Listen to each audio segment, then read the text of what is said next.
સત્સંગનો દીવો. આ જ સમયમાં આ જ વિષય સંબંધી એક પત્ર મહંત સ્વામીએ પણ એક હરિભક્તને લખેલો. તેમાં તેઓએ જણાવેલું કે વિશેષ આપની દ્વિધા ટાળવા માટે આ પત્ર આજે સ્પષ્ટપણે લખું છું. તો લખવાનું કે આપણી શુદ્ધ અક્ષર પુરુષોત્તમની ઉપાસનાનું પ્રવર્તન મહારાજની બાંધેલી પ્રણાલિકામાં રહીને કરવાનું છે. ધર્મામૃત, શિક્ષાપત્રી, વચનામૃતના કોઈ પણ હોય તે એક શબ્દ પણ ખોટા કરી શકે એમ નથી.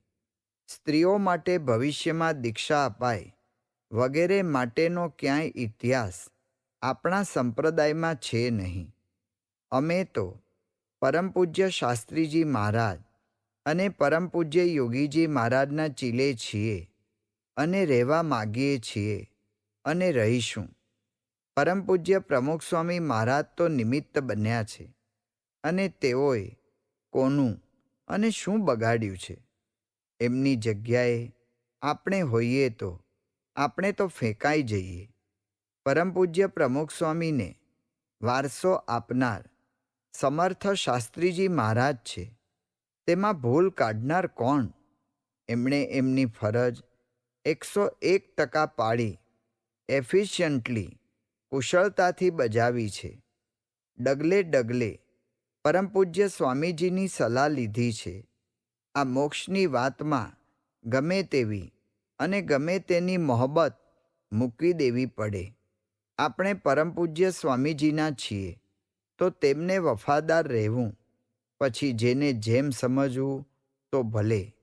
આ વાત કોઈ તરફ દ્વેષ કે તિરસ્કારથી, કોઈથી દબાઈને કે બુદ્ધિભ્રમથી લખાઈ નથી. મોટા પુરુષ ગુણિયેલ છે. તેઓ કોઈનો તિરસ્કાર કરતા નથી, પણ જીવ જ પોતાના અવગુણે કરીને પાછો પડી જાય છે. આ સત્સંગમાં મારા, તમારા અને બધાના જેવા છે એવા રૂપ ઉઘાડા થાય માટે કોઈ વાતનો અહંકાર રાખ્યા વિના દાસ ભાવે વર્તીશું તો જ આપણું શ્રેય છે. આપને સાચે સાચું કહેવું એ મારી ફરજ છે. માટે આપણે તો પરમ પૂજ્ય પ્રમુખ સ્વામીની આજ્ઞામાં રહેવું એ ભૂલ્યા નથી. ભૂલ કરશે નહીં એ ખાતરી માનજો. કડક લખાઈ ગયું હોય તો માફ કરશો. રાજી રહેજો.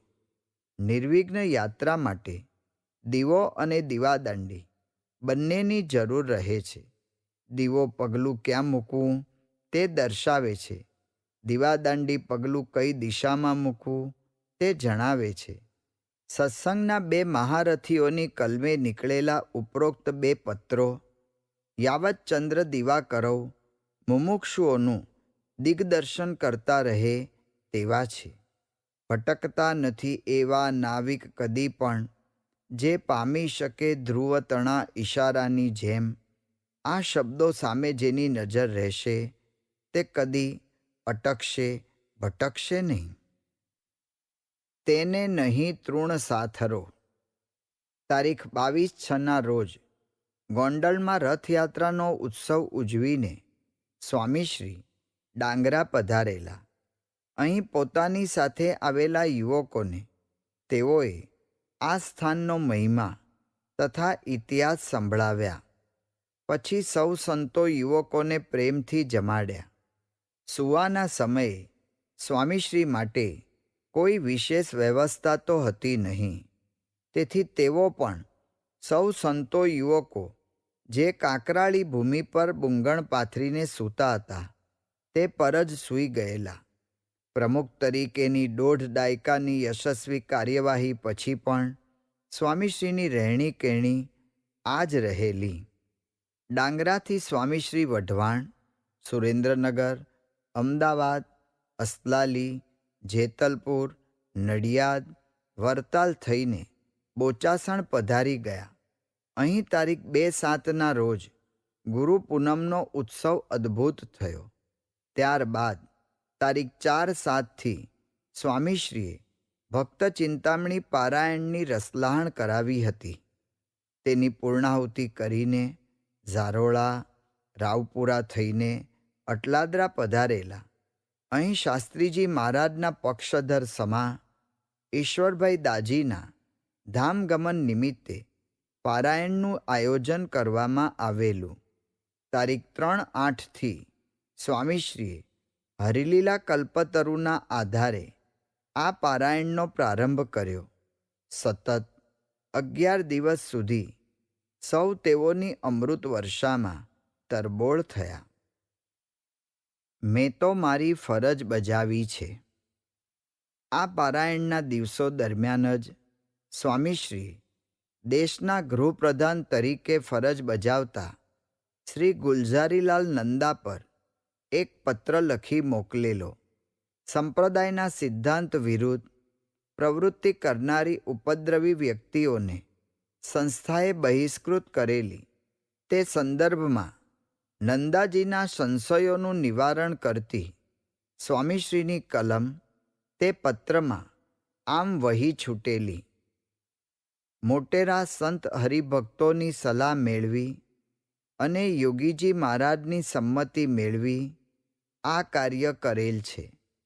બાકી ઊંઘમાં સ્વપ્નું આવ્યું અને સવારે ઉઠી આ કામ કરેલ છે તેવી આ વાત નથી.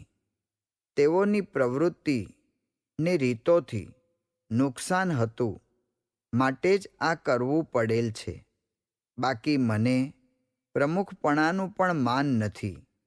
પાશેર અનાજ માટે આપ જેવાને મારે શા માટે નારાજ કરવા પડે? બાકી મેં તો કહેલ કે સાહેબ નારાજ થતા હોય તો તેઓ કહે તેને સોંપી હું છૂટો થવા તૈયાર છું. મારે કોઈ પણ પ્રકારનો ખોટો મમત્વ રાખવો નથી. પણ મેં તો મારી ફરજ બજાવી છે. આ પગલું લઈ મારે કાંઈ મેળવવાનું કે મહત્વાકાંક્ષા નહોતી. પણ તેઓની પ્રવૃત્તિ અને જે જાતની સમજણ ઊભી કરેલ અને પોતે ઊંધે માર્ગે ચાલી બીજાઓને તે માર્ગે દોરતા, તેથી શાસ્ત્રીજી મહારાજની સંસ્થા અને યોગીજી મહારાજની પ્રતિષ્ઠાને અને શ્રીજી મહારાજની ઉજ્જવળ મર્યાદાને સંપૂર્ણ હાનિ કરતા હતું તેમ ખાતરી થવાથી આ વાત હવે કોઈ પણ રીતે ચલાવી શકાય તેમ નથી એમ થવાથી આ ઠરાવ બધાને કરવો પડેલ છે. એટલે આપને વિનંતી કે આપ આજે મહાન હોદ્દા પર બિરાજો છો અને આપની સત્તાની રૂએ આપ સીધા પગલાં અમારા માટે લઈ શકો તેમ છો. માટે આ રીતે આડકતરી રીતે આપના નામે તે લોકો એટલે કે વિદ્રોહીઓ નાચે કરે તેમાં આપની શોભા નથી. અને હમો આપના છીએ તે આપને હાથે જે કાંઈ શિક્ષા થાય તો ભોગવી લેશું. પણ આપના પત્રનો અને વાણીનો ઉપયોગ કરે તે ખરેખર અમારા માટે ઘણા દુઃખની વાત છે. આપને સંસ્થા માટે, શાસ્ત્રીજી મહારાજ તથા યોગીજી મહારાજ માટે લાગણી છે, માટે આપને એમનાથી દૂર રહેવા વિનંતી છે. નહીતર આપના પત્રનો અને નામનો ઉપયોગ કરી સમાજમાં અને સત્સંગમાં આપને હલકા પાડશે. જોકે આ મારી સલાહ નથી, પણ વિનંતી છે. આપ સ્વતંત્ર છો. આપના પર મારું કાંઈ દબાણ હોઈ શકે નહીં. પણ આપે હમોને આપના માન્યા છે, તો આપને હાથે સંસ્થાનું કોઈ પણ પ્રકારે અહિત નહીં થાય તેવી ખાતરી છે. ખેર, પત્ર લાંબો થયો છે. રાજી રહેશો, માફ કરશો. અત્રે આપના વતી ઠાકોરજીના દર્શન કરેલ છે. સત્તાની સામે પણ સંસ્થા અને સિદ્ધાંતને મુઠ્ઠી ઉચેરા કરી મૂકતો આ પત્ર છે સ્વામીશ્રીનો. આ મુંડાવ્યું છે તે અક્ષર પુરુષોત્તમ માટે મુંડાવ્યું છે. માટે મધ્ય મંદિરમાં તો અક્ષર પુરુષોત્તમ જ બેસશે. એમ કહીને શાસ્ત્રીજી મહારાજે લીંબડીના ઠાકોર સાહેબની સત્તા સામે સિદ્ધાંતને વેંત ઊંચો સાબિત કરેલો. એ જ નિડર ગુરુનો વારસો અદ્દલ જાળવતા સ્વામીશ્રીએ અહીં દેશના ગૃહપ્રધાનને પૂરેપૂરી નમ્રતાથી તેઓની આમન્યા જાળવીને સ્પષ્ટ શબ્દોમાં સમજ આપી સિદ્ધાંતનો ધ્વજ નમવા દીધો નથી. આવા સિદ્ધાંતનિષ્ઠ સત્પુરુષની સંસ્થા શતાબ્દીઓ સુધી વિકસતી રહે તેમાં શું નવાઈ?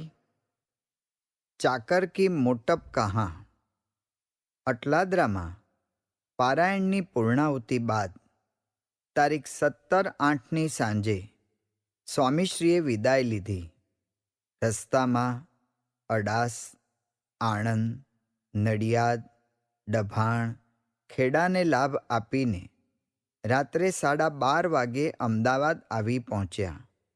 અહીં આવેલા મહિજડાના અંબાલાલભાઈને સ્વામીશ્રીએ પૂછ્યું, ખેતી કેમ ચાલે છે? સ્વામી, ડાંગરમાં કાંઈ બરકત નથી. મૂળમાં જ જીવાત પડી છે. અંબાલાલભાઈએ જણાવ્યું. આ સાંભળી સ્વામીશ્રી તેઓને યોગીજી મહારાજ પાસે લઈ ગયા અને અંબાલાલભાઈની તકલીફની વિગતવાર વાત કરી. તે સાંભળી યોગીજી મહારાજે કહ્યું, અમે આજે ગોંડલ જવાના છીએ. દેરીએ પ્રાર્થના કરીશું. પાક સારો થઈ જશે. ચિંતા કરશો નહીં. આ આશીર્વાદથી અંબાલાલભાઈ રાજી થઈ ગયા. બીજે દિવસે તેમણે ખેતરમાં જઈને જોયું તો ડાંગરના પાન ફૂટવા માંડ્યા હતા અને જ્યાં એક મણ પાક ઉતરે એમ નહોતો ત્યાં એક વીઘામાં 40થી 50 મણ ડાંગરનો ફાલ ઉતર્યો. પણ અહીં મજાની વાત એ ફૂલી ફાલી જોવા મળે છે કે અંબાલાલભાઈએ સ્વામીશ્રીને મુશ્કેલીની વાત કરી તો સ્વામીશ્રી તેઓને યોગીજી મહારાજ પાસે લઈ ગયા. યોગીજી મહારાજ પાસે વાત થઈ તો તેઓએ સીધું ઢોળ્યું અક્ષરદેરી પર. સર્વતંત્ર સ્વતંત્ર હોવા છતાં સદા ગુરુ અને ભગવાનના પરતંત્ર થઈને રહેવામાં જ આ સત્પુરુષોની મોટપનું દર્શન થાય છે. ચાકર કી મોટપ કહાં, સબે લાજ ધનિકું. આ હતી તેઓની કથની કરણી. 7 સમેલિયા સેવક.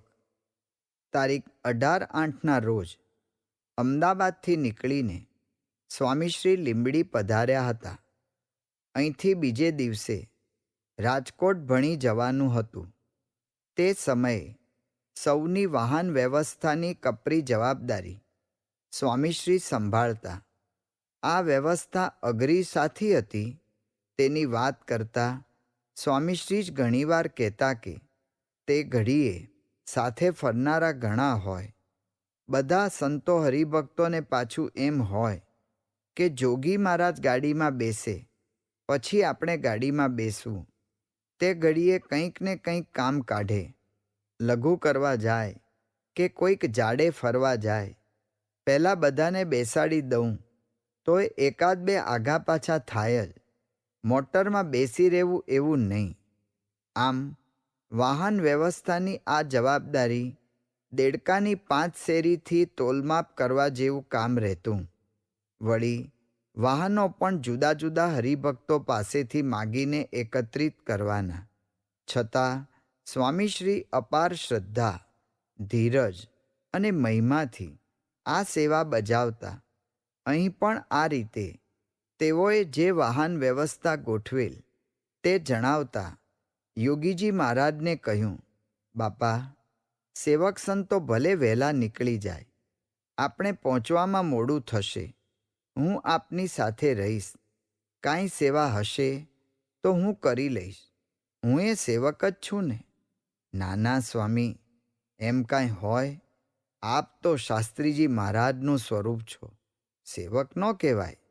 યોગીજી મહારાજ તરત જ બોલી ઉઠ્યા, પણ બાપા, ત્યાં પહોંચીને જમતા 2 વાગી જાય તો આપના આરામનો સમય ન સચવાય. સ્વામીશ્રીએ ભક્તિભાવપૂર્વક ચિંતા વ્યક્ત કરી. તેથી યોગીજી મહારાજ સંમત થયા.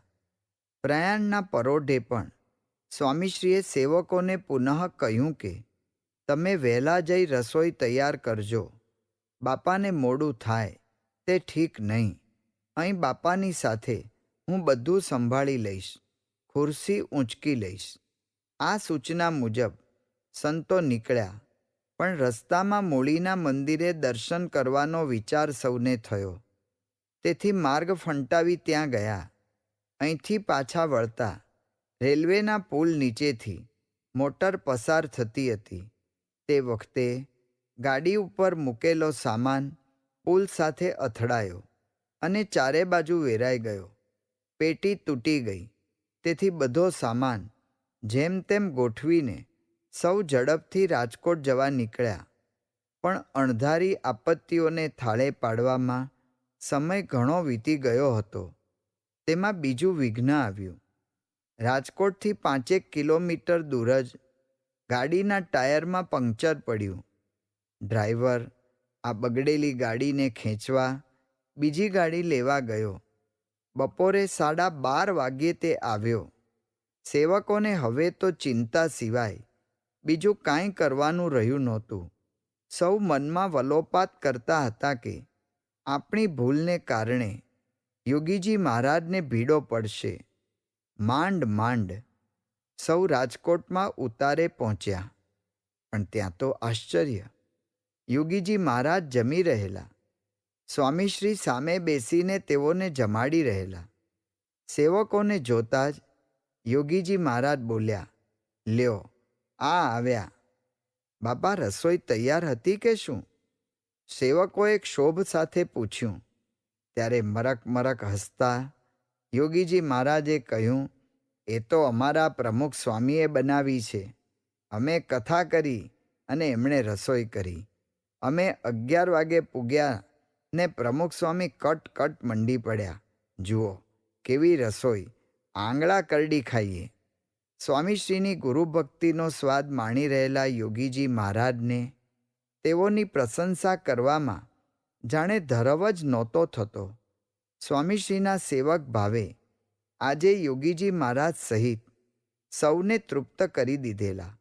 સૌ કોઈ સાત સમેલ્યા સમા સ્વામીશ્રી સમક્ષ નતમસ્તક થઈ ગયા. પથરા પર પથારી. રાજકોટથી સ્વામીશ્રી જામનગર, ભાદરા થઈને તારીખ 26/8ના રોજ ડાંગરા પધાર્યા હતા. અહીં રાત્રિ સભા બાદ ધાબા ઉપર લગભગ રાત્રે 12 વાગ્યા સુધી સ્વામીશ્રી અને સંતોની ગોષ્ઠી ચાલી. પછી સ્વામીશ્રી એમને એમ જ ત્યાં સૂઈ ગયેલા. તે વખતે ધાબાનું પ્લાસ્ટર પણ ઉખડી ગયેલું, તેથી કાંકરા ખૂંચે તેમ હતા. છતાં સ્વામીશ્રી સૌ સાથે ત્યાં જ કશું જ પાથર્યા વગર આખી રાત સૂતેલા. ત્યારબાદ પડધરી, રાજકોટ થઈને તેઓ તારીખ 28/8ના દિવસે ગોંડલ આવી પહોંચ્યા. અહીં યોગીજી મહારાજે હરિલીલા કલ્પતરુની પારાયણ શરૂ કરાવી હતી. યોગીજી મહારાજને ઉમંગ એવો કે પારાયણ શરૂ થાય તે પહેલાં જ સભામાં પધારી જતા. એકવાર આ ક્રમ મુજબ તેઓ સભામાં આવીને પોતાના આસને બેસવા જતા હતા, પણ ત્યાં જ બાજુમાં સ્વામીશ્રીનું આસન જરા અસ્તવ્યસ્ત જોયું. તેથી યોગીજી મહારાજ નીચે બેસી ગયા અને સ્વામીશ્રીનું આસન ઠીકઠાક કરવા લાગ્યા. ઓછાડ ખેંચીને ખંખેરીને વ્યવસ્થિત પાથર્યો, પાછળનો ટેકો સરખો કર્યો. ત્યાર પછી પોતાના આસને બિરાજ્યા. આમ તો યોગીજી મહારાજને સુઘડતા ઘણી ગમતી, તેથી આવી સેવામાં તેઓ તરત પરોવાઈ જતા. પણ આજે તો સ્વામીશ્રીનું આસન સરખું કર્યું એનો આનંદ તેઓના મુખારવિંદ પર કંઈક ઓર જ હતો. પોતાની આવી નાની નાની ક્રિયાઓ દ્વારા પણ યોગીજી મહારાજ પોતાના લાડીલા સ્વામીશ્રીનો મહિમા સૌને સમજાવતા રહેતા. સુવિધા શૂળ સમાન. ગોંડલથી સ્વામીશ્રી તારીખ 1/9ના રોજ સારંગપુર પધાર્યા હતા. આ વખતે તેઓના સેવકે નડિયાદના હરિભક્ત કૃષ્ણાલાલની મદદ લઈને સ્વામીશ્રીને સૂવામાં અનુકૂળ આવે તેવી એક પાટ કરાવેલી. સ્વામીશ્રી નિયત સમયે સૂવા માટે પધાર્યા ત્યારે તેઓએ આ જોયું. તેથી અકળાઈ ગયા અને પૂછવા લાગ્યા, અલ્યા, આ શું? કોણ લાવ્યું? કોણે મંગાવી? વગેરે. તેઓને આ સુવિધા જાણે શૂળની જેમ ખૂંચી રહેલી. તે સમયે સેવકે કહ્યું, સંત સ્વામીને પૂછીને આપના માટે આ પાટ બનાવી છે. સેવકને ધારણા એવી હતી કે સંત સ્વામીના નામથી સ્વામીશ્રીને કહીશું એટલે પાસા પોબારા પડશે. પણ આ તો સ્વામીશ્રી, જેનું જેટલું ચાલવા દેવું હોય તેટલું જ ચાલવા દે. તેથી તેઓએ તરત જ કહ્યું, મારે જરૂર નથી. નીચે પથારીમાં નાનપ આવી જાય છે. મારે કાંઈ હાડકાં નથી દુખતા. તને આ ડાપણ કરવાનું કોણે કહ્યું? આ પાટનો ખર્ચ ક્યાંથી કાઢ્યો? નડિયાદના ભક્તે સેવા કરી છે. સેવકે કહ્યું. તે સાંભળી સ્વામીશ્રી કહે, મારા માટે તારે કશું ન વધારું. આપણે જેમ છીએ તેમ બરાબર છીએ. સગવડો સ્વામીશ્રીને બાણશૈયાની જેમ ભોંકાતી તે તો એમના પરિચયમાં આવેલા સૌએ અનુભવ્યું છે. જ્યારે જ્યારે તેઓના નિવાસ કક્ષોના નિર્માણ કે મરામતની વાત આવે ત્યારે તેઓનો ઝોક હંમેશા સાદગી તરફ જ રહેતો. જૂના નિવાસમાંથી નવા નિવાસમાં રહેવા જવાનું થાય તો તે જૂના ઉતારાની બાલદી સુદ્ધા બદલવા ન દે. પાટ કબાટ કે ખુરશી ખાના પણ એના એ જ લેવડાવે. નિવાસની સજાવટમાં જો થોડોય રજોગુણ પેઠેલો જુએ તો આર્કિટેક્ટ, એન્જિનિયર અને કોઠારી કારભારીને અચૂક ઠપકો મળે જ. સેવા કે સત્તાની સાથે ઘૂસી આવતી સુવિધાની અપેક્ષાથી તેઓ સદંતર મુક્ત હતા. એટલે અહીં માત્ર એક પાટ નવી બની, તેમાં તો હાથમાં ફાનસ રાખીને અડધો કલાક સુધી સેવકને પદાર્થ પાઠ આપી દીધો. તે વખતે સંત સ્વામીએ કહ્યું, સ્વામી, આ સારંગપુર તો તમારું ઘર છે. એ બિચારો લાવ્યો છે તો સૂવો ને. સંત સ્વામીએ કહ્યું એટલે સ્વામીશ્રી પાટ પર બેઠા. તે જોઈને સંત સ્વામીને લાગ્યું કે હવે સ્વામીશ્રી પાટ પર સૂશે. તેથી તેઓ પણ સૂવા માટે ચાલી નીકળ્યા. વાયરો આવે ત્યારે ઝાડ ઝૂકી જઈને પવનનું મન સાચવી લે છે, પણ પવન પસાર થઈ જતા વળી પાછું ટટ્ટાર ખડું થઈ જાય છે. તેમ દરેકના માન મર્યાદા સાચવીને પણ પોતાની દ્રઢતામાં અડગ રહેવાની કોક અજબ કળા સ્વામીશ્રીને વરેલી હતી. એટલે જેવા સંત સ્વામી ગયા કે તરત જ સ્વામીશ્રીએ પોતાનું આસન પાટ પરથી નીચે લેવડાવ્યું અને ભોંય પથારી કરીને જ સૂતા. એ પાટ 1 વર્ષ સુધી એમની એમ પડી રહી, પણ સ્વામીશ્રીના પીઠ પડખા સેવવાનું સૌભાગ્ય તેને ન મળ્યું, તે ન જ મળ્યું.